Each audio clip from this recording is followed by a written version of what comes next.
Greetings. So in this video, this is the last one that I'll do on this day. I just wanted to make a note here before I get started on this topic, is that I'm uploading videos related to the sociology or social aspects of being a part of the Orisa community. So I'm not right now speaking about Orisa, specific Orisa. In general, I will do that later on when there are more subscribers. As a matter of fact, I will require it when more people subscribe. If you share the videos and get people to subscribe, when there's enough subscribers, then I will start teaching more about specific Orisa worship. But for now, I'm just talking about the social aspect, because I believe that that is more important, is starting out or getting acclimated with this tradition and this culture, is learning those social expectation or some social awareness of the being a part of the Orisa community and practicing this culture. So that's why you see me doing videos or topics on things that deal with that line of understanding. And like I said, once the membership or the subscriptions increase, then I can teach more about Orisa specifically. So if you're interested in that, then I advise you to get more people to subscribe, like the videos, and so on and so forth. So I wanted to talk about this whole concept about Omo Orisa, or being a child of a certain Orisa. And there's certain things that people want to know. People want to say, which Orisa am I a child of? Or who is my Orisa, is how they may ask it, right? And so I just want to make some clarities about that relationship between humans and the Orisa, the Irumale. And first of all, you know, on the Western hemisphere, in the diaspora, we say we are a child of certain Orisa, or we are, you know, Omo Orisa or whatever, and that's not quite how you would best describe that relationship, even though that is how it's said. I want to give you something else to consider. You're not, because of the way we think about being a child of an Orisa, it's a parental and offspring relationship, and that's not correct. The reason why is because when you look at your parents, and I'm just going to talk about your character. When you do certain things, only your parents will say, you know what, I'm going to look over there and forgive you, because no matter what you do, you can do the worst thing in the world. You can murder somebody, and I'm still going to forgive you. And I'm still going to sit in the courtroom and say, oh, you know, don't give my child life in prison, or don't, you know, give my child the electric chair. Orisa not like that. If you commit certain acts in society, or you display negative character, the Orisa is not going to be as lenient as your parents sometimes. And so that's why I'm saying we have to get out of that mindset, or get out of that understanding, is looking at Orisa as our mother and father. But I think we take it out of context, is what I'm trying to say. The Orisa don't owe us anything. And so we have to understand what their relationship, what a more healthier relationship with us and Orisa looks like. The first thing you need to know is that the Orisa are here to serve us. We ask for a certain destiny in heaven, and as we are treading earth, there's certain things that we need. There's certain ways that we need to be guided to accomplish our destiny, or to fulfill our destiny. And the Orisa here are here to serve that purpose.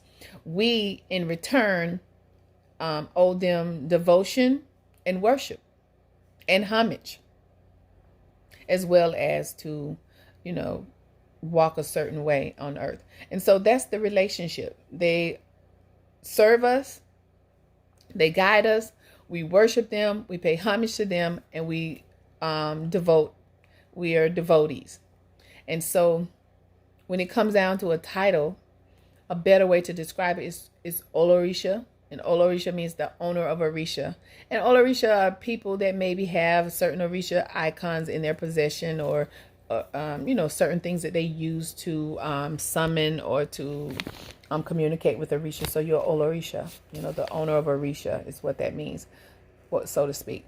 Or you may be initiated and you may be called Orisha if it's a woman, or Baba Orisha if it's a male. And so, and it can go deeper than that, depending on which Orisha it is. If you are a female that is initiated to Ifa, you may be referred to as an Iyanifa. Or if you are a male, you may be referred to as a Babalawo. If you are an Ogun priest or priestess, you may be Iyaogun or Babaogun. And so the Iya and Baba is placed there in front of those Orisha when a person is initiated and can display a certain level of knowledge. So those titles they're just not handed or given to you just because you've gone through the initiation process. You have to uphold a certain standard, and you have to display a certain degree of knowledge to hold those titles. But all Orisha is very common. But just call yourselves, instead of saying I'm a child of such and such Orisha, I'm a devotee of Ogun. I'm a devotee of Oshun, or, whatever, however you want to say it. So that's more of an appropriate description of that relationship. And so, but even though people want to know, is there a particular Orisha that I'm aligned with, right? Is there one that I should be worshiping the most, or which one am I all Orisha of which one, and so the way that comes about is through divination, and so, or through receiving maybe your hand of Ifa, or being initiated to Orisha. You will, those, it can come, the message of which Orisha you should be devoting at this time can come in any of those circumstances. But in a regular reading, it may say that you should make appeasement to this Orisha on this day at this time.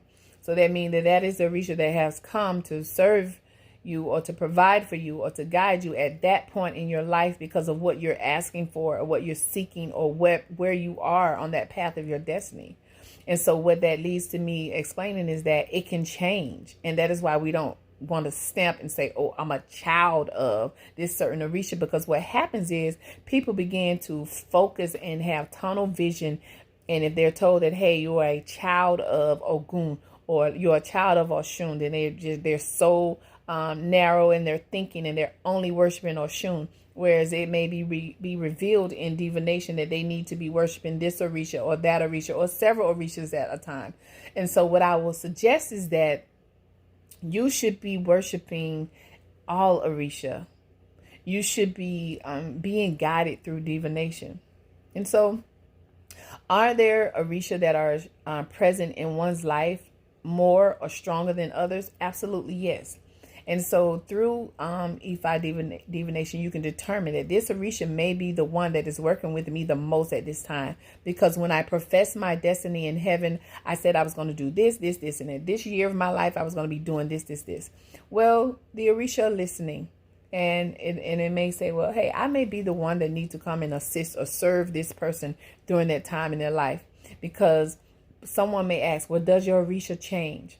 It could, because at another point in your life, you may be going through another span of your life, and another Orisha may have come to serve you at that time. And so that is why you may ask that question with one priest or priestess and get another answer on further down the line, because that is the Orisha that is serving you at that time in your life. And so what I would suggest is that the best thing for you to do is through divination to listen to the messages and let it be determined which Orisha you need to be appeasing or worshiping at that time. Now, when it comes to the reason why we would want to know if there's a stronger connection with a certain Orisha is so that we're guided to which Orisha path do we need to follow in order for initiation.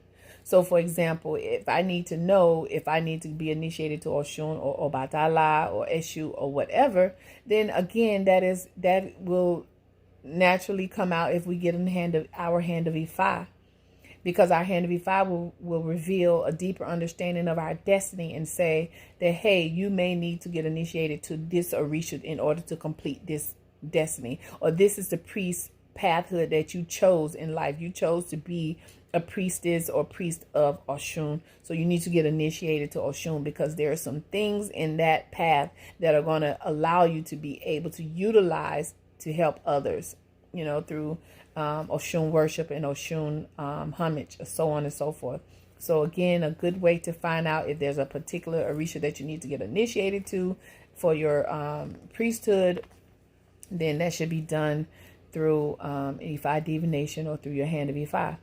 And then when you, if let's say you do get initiated to Ifa first, during that initiation, other Orishas may come up. And you may be told you need to initiate to this Orisha, or you may need to receive this Orisha icon as well. So hopefully that explains how that goes.